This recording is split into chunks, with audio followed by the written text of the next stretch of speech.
The name Naughty Dog carries weight in the gaming world.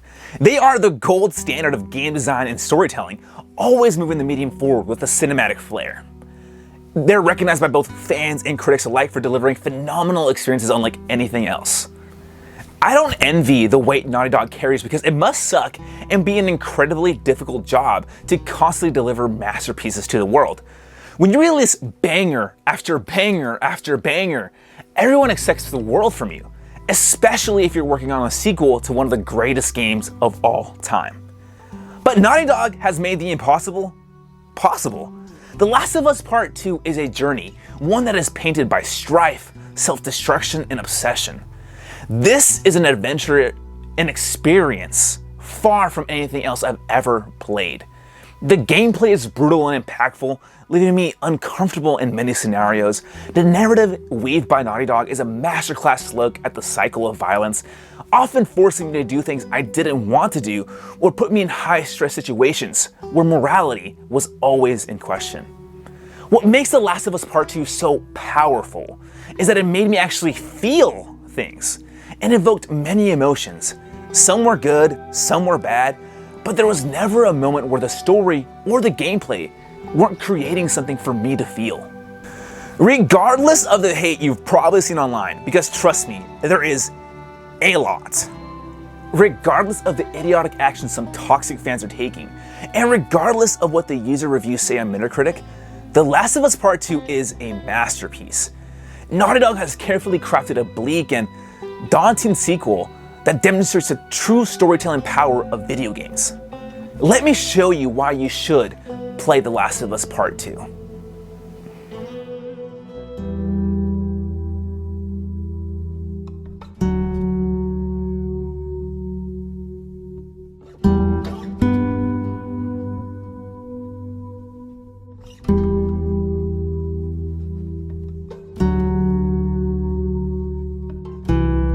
The Last of Us Part 2's narrative is a dark and often uncomfortable journey that showcases the best and worst parts of love. The game picks up 4 years after the events of the original, and we find Ellie in her late teen years as her and Joel have taken up shelter in Jackson.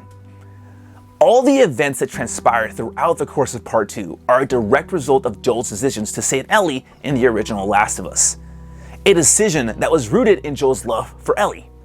Part 2 wastes no time in giving you proper motivation for the actions you're about to take, as newcomer Abby brutally kills Joel in front of Ellie, which kicks off a chain of events that lead Ellie down a dark, dark road.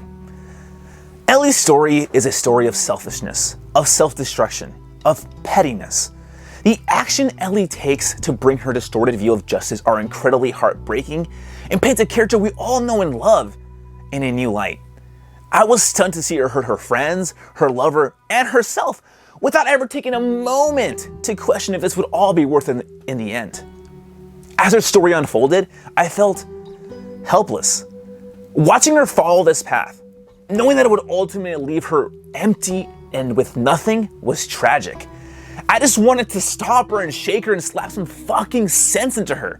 Like, why are you doing this, Ellie? You don't have to, you can just walk away from all this right now. At around the halfway point of the game, the story shifts to Abby and we take control of her and see her journey play out. I was hesitant when I first took control of Abby because why the hell would I want to play as the woman who killed Joel? As it turns out, Abby's story intertwines with Ellie's and we see the aftermath of Abby's actions. Abby's story closely mirrors that of Joel's in the original Last of Us, as her journey is about redemption, about finding purpose in an otherwise unfulfilling life. We see how hollow and empty she feels in the wake of Joel's death, struggling to find peace and clarity.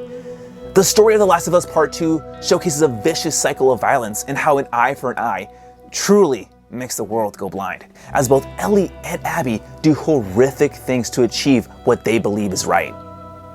What makes Ellie and Abby such fleshed out and endearing characters are the relationships they build with those around them. There's a bigger cast of characters this time around, and while they're not all equally as lovable, they support the growth of both Ellie and Abby. Every character is so believable due to the knockout performances from the entire cast. It's crazy the insane amount of talent that every performer brings to the screen, with Ashley Johnson and Laura Bailey delivering award-winning performances. And I quickly want to mention how fucking great the relationship between Dina and Ellie is. It's just so captivating, and there's this unrivaled chemistry between the two, and it makes every scene that they're in so phenomenal. As I mentioned earlier, the story told here actually makes you feel something, regardless if it's a positive or negative emotion. Throughout my journey, I felt happiness, anger, sadness, frustration, and disgust, just to name a few, because this is a roller coaster of emotions. Trust. Part 2 goes to some dark places. Many of those places caused me to stop playing altogether and take a break from everything I was experiencing, because it gets that deep and that dark. This is a heavy game that deals with mature themes, and in many moments during my playthrough, it became dispiriting at times. Yet, as dark as the majority of the game is, it makes the tender and warm moments have much more impact and meaning, keeping small glimmers of hope in this otherwise bleak world. As I said earlier, this game shows the best and worst parts of love, and those best parts are the moments that stand out the most to me, despite them being few and far between.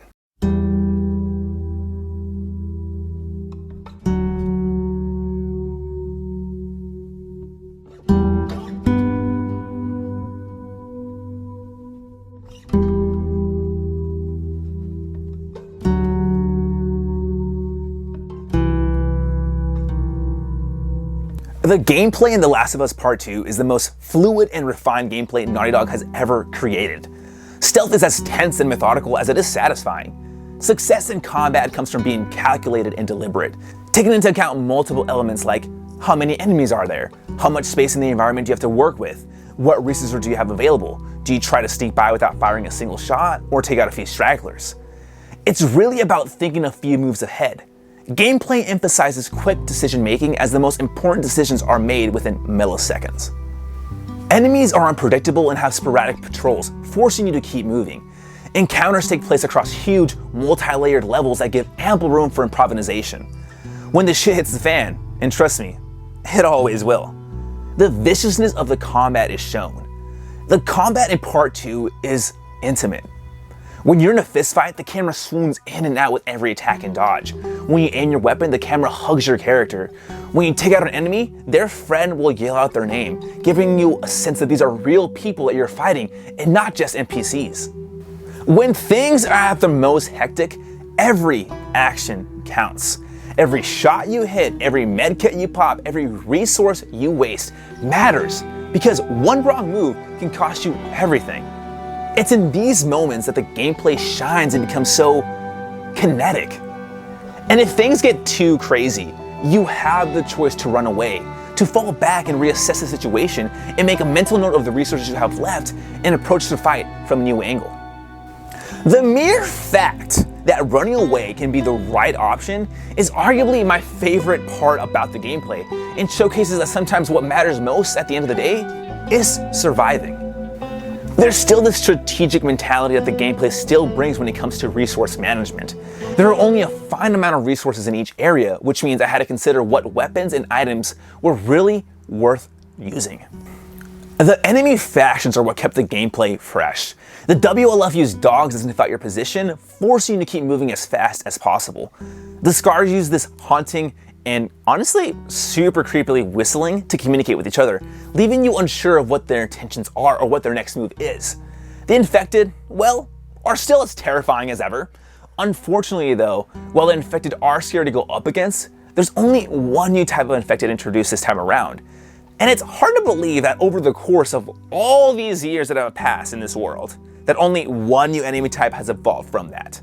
The fact that there's only 4 different types of Infected seems lazy to me. However, all the encounters with each faction are masterfully paced, and none overstayed their welcome in my 26-hour journey. And speaking of 26 hours, that is my biggest gripe with Part 2, as the game treads on for far too long in its final act.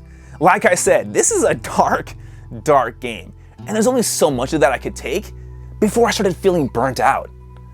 On top of that, Some combat sections felt as if they were put in for the sole purpose of padding out the game, rather than bringing new or unique encounters to them. As you make your way through the game, you travel to a variety of locations that are as beautiful as they are meaningful. Each area you come across has something worth going off the beaten path for. Whether it's a note left behind by a survivor, or some pills for Ellie and Abby to consume to upgrade their skill trees, or parts used to upgrade your weapons, exploration is always rewarded. There's so much incredible detail in every crevice of the world that it's hard not to stop and stare. It's the little details that stood out the most to me. Whether it was the snow slowly piling up on Ellie's backpack, the way Ellie's clothing moves when she's moving, there's so much attention to detail that it's just mind-blowing.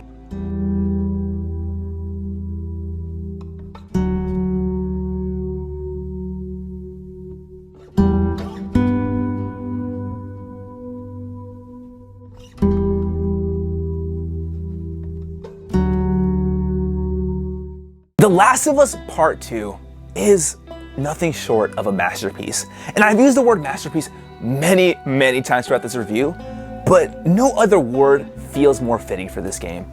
This is a game unlike anything else you'll ever play. It'll move you in ways you can't even fathom, in ways you didn't think video games could move you in. I promise you that you will never regret playing The Last of Us Part 2.